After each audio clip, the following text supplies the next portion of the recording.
Welcome to this conversation with the Morning Tea Marketing Missus, where we offer valuable tips to help small business owners and sole traders to improve their online presence and communicate more effectively to reach a larger audience.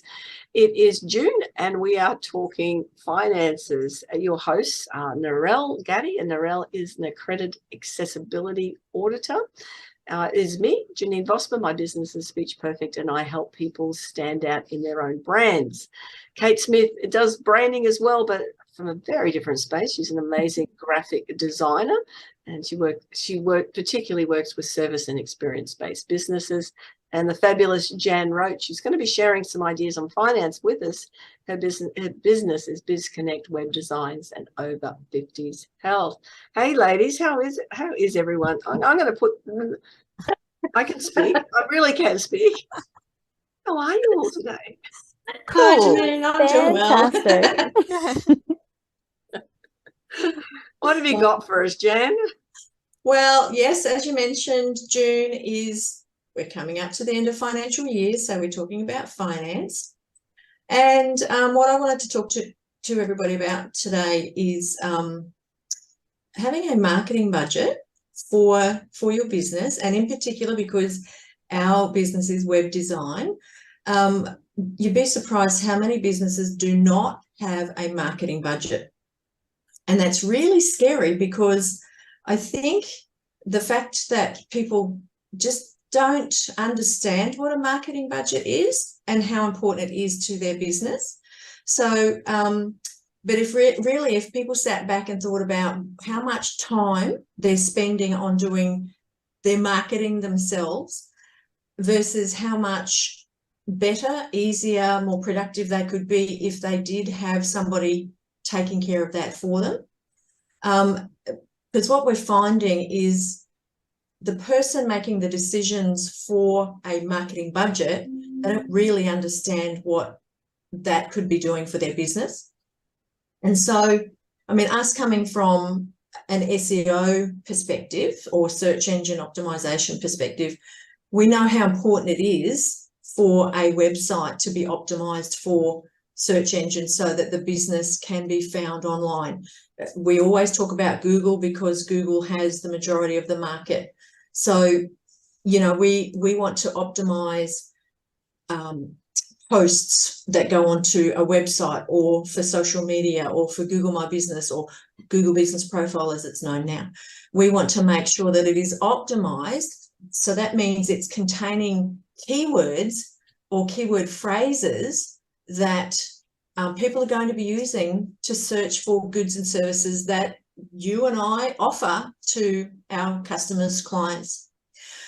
So having an understanding of what a marketing budget does, as I said, is very, very important, because and there's also different ways that people will go about setting a marketing budget. So some will go by a percentage of what they spent last year and having a look at the return that it's given them.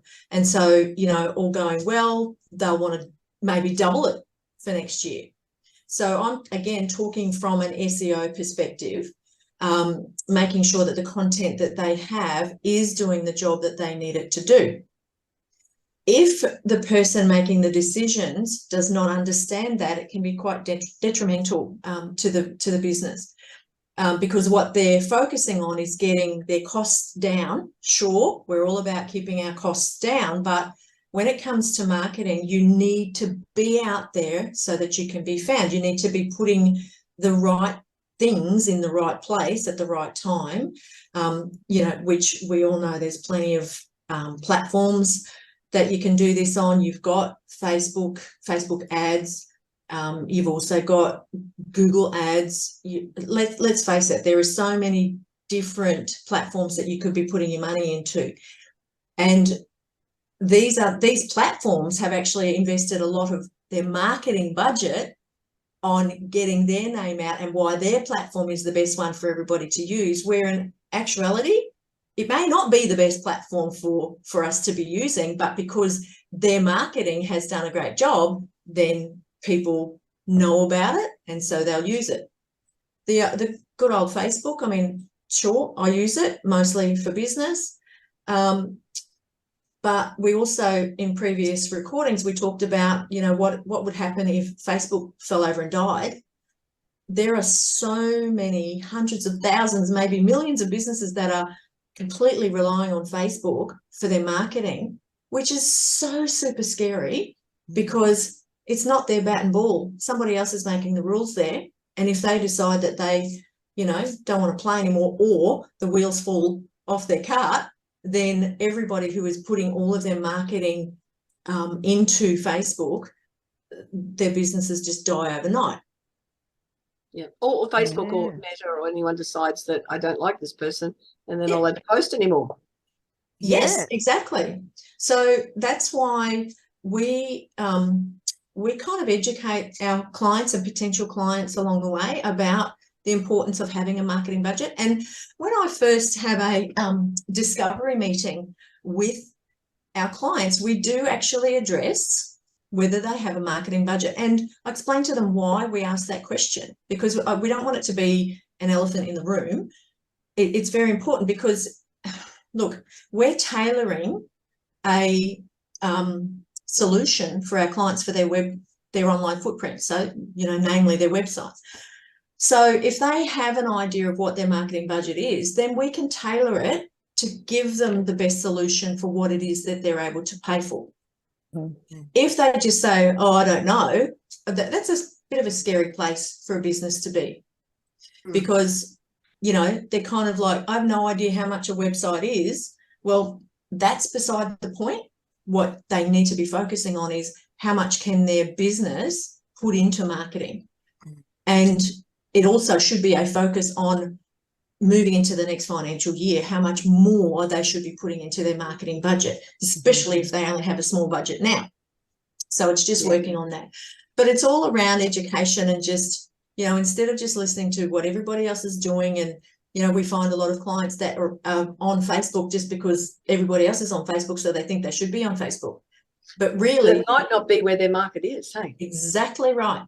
So it's just thinking about, you know, and looking at statistics, looking at, you know, analytics. You've got Google Analytics that you can have a look at to see where your traffic is coming from, and make decisions on that basis. So, you know, for our clients, one of the services that we offer is to do the reporting each month. So, you know, we're obviously through the month, we're doing updates and keeping the health of their website where it needs to be and doing backups and looking after all those things.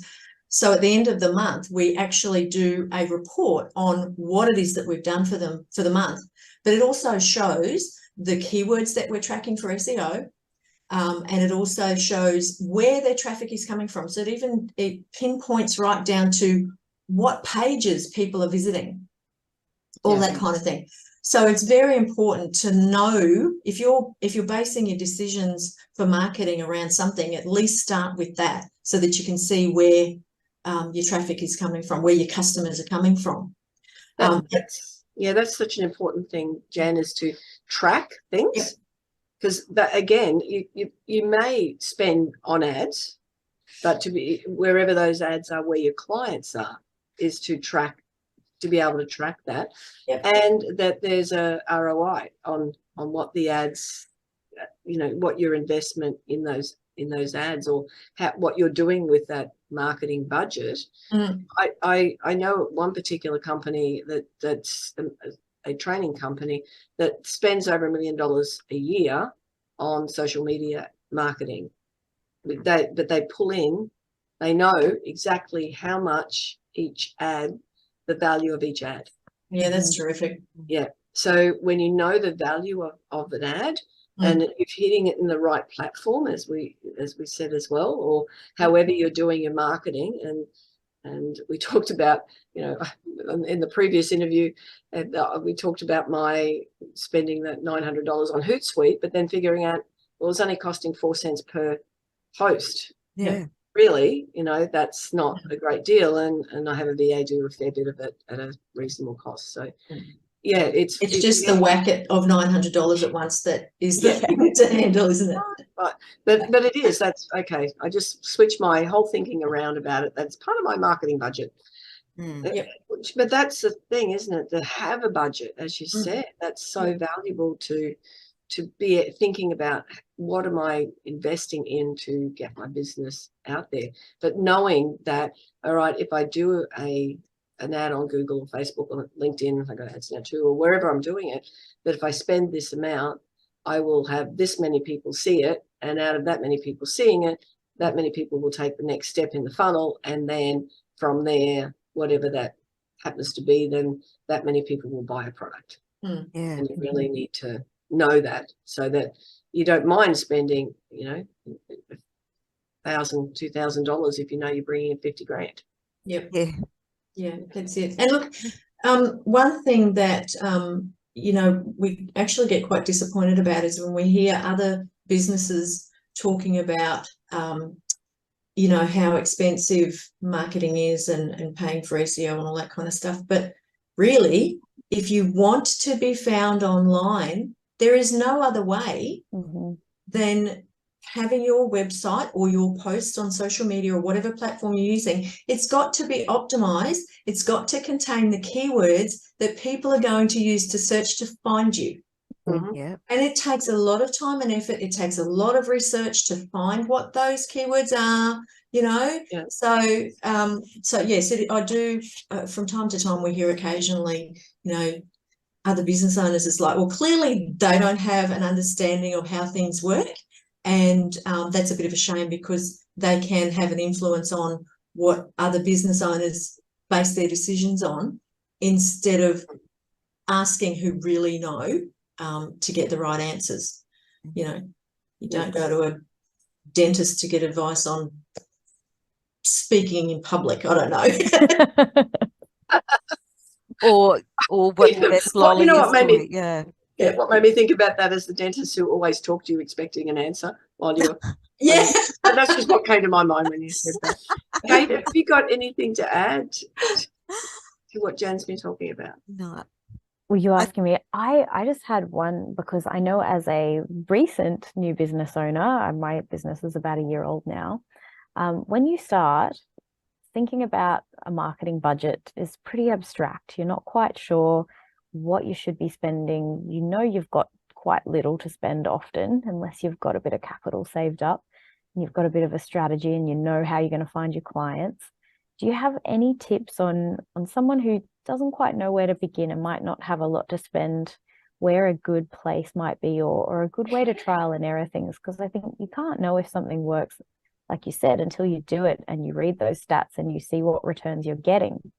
So what's a good way to dip your toes for maybe someone listening? Yeah, that's a really good question. And it can probably be a piece of string, really. But if you have some good advice from the get-go, say if you've got a good business coach or somebody that can give you the best advice as far as, you know, schedule. I mean, we've been talking, we often talk about what scheduling tools we use for our posts. I use Promo Republic, and it allows me to schedule. Oh, look, I can have up to 30 different pages on this one platform that I've paid for. So it allows me to do Google My Business, Facebook, Instagram, LinkedIn. There's a whole stack of different ones that I can put in there. But the important thing is spending, let's say, an hour a month where we're ahead of time scheduling what posts what we're going to have for the next month, whether it be daily or twice a week or once a week, whatever, however often it is that we want to post. That's a really good place to start with. If your marketing budget is low and you're having to do things for yourself, it just takes care of your time management, as well as being able to get the word out there. You know, not everybody wants to start paying for ads from the get-go, unless, like you said, they've saved or have some money put aside or ready to inject into their business to get started. Yeah. But you really need to make sure that wherever you're putting your efforts, it is going to work for your business, because everything is time, everything is money, regardless of whether you've got money or not, or time for that matter. You want to be quite wise in how you're making that look. So yeah, it is all I think, Jan, you relevant. just said time. Yeah. You said time. Sometimes we don't put the value on the time. No, Yeah. Which absolutely. is important. And that's the thing to look at, like, you know, if you charge yourself out at $250 an hour, why would you want to spend an hour or 2 hours creating the post or creating whatever content it is when you can have somebody else doing that for you that are far more efficient, that can manage that schedule quicker and easier than you could ever do? Yeah. Why would you do that? Yeah. You think you're saving money, Absolutely. but you're not. Anything Narelle, before we wrap up, that you want to add? No, I think Jan's actually covered it all. I think the one thing people do need to realise is just the importance of that website, because the website can then be linked up to your Google business profile, which can be then linked in through your other posts and things, just exactly as the way you guys have talked about it all year. And that website's such a good starting point. Yeah. Look, we always just go with SEO in its simplest form is keywords, content, and links. Yeah. Yeah. Absolutely. Yeah. Well, thank you, Jen. And that's just, incredibly valuable, and a good point, Kate, about when people are first starting out. It's one of the things that I when I'm working with people, I suggest that they don't jump straight into business, that they spend the 12 months while they're working for someone, and not as looking at it as income, but that 12 months of earnings is investment into the next business, and they have everything set up. So when they step into it, they haven't got any bills. It makes a big difference. It's good. To really treat it like, okay, this year is my investment into what I want to do in my future. Yeah, it makes a big difference. Yeah. Thank you, ladies. I always love our conversations. I just learn so much all the time. And that's another conversation with the Morning Tea Marketing Missus. Remember to subscribe to the YouTube channel, and please share this with all of your friends. Anyone you think that might find the advice and the ideas valuable. We'll look forward to you joining us next time. Bye-bye for now. Bye. Bye. Bye-bye.